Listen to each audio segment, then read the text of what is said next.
So, ang next naman nating ipopong QM is yung mixed strategy. Ang topic natin doon ay ito, Yummy Bite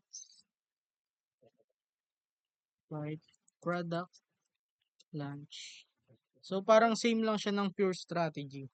Ganun lang, ilalagay mo lang muna yung mga ah, chocolate bars. Ito yung ipoproduce ni Snack Time.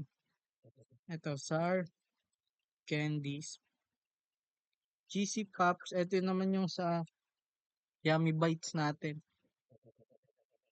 6, negative 2, Fruity Gummies,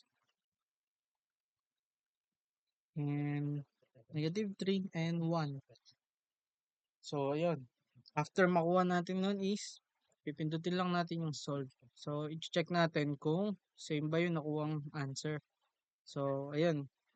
Kagaya nung sa unang solving natin, nakuha natin dito 0.25, 0.75, dito 0.33, and 0.67. So, tignan natin yung row expected values. Yun. So, ito nga. Negative 0.75, 75. So, tama. Dito naman, negative 67 and 67. Sa maximum naman, ito tama. 6 yung pinakamalaki dito. 1 dito. Negative 2, 3. Negative 2 yung pinakamalit dito. And negative 3 naman din yung pinakamalit dito.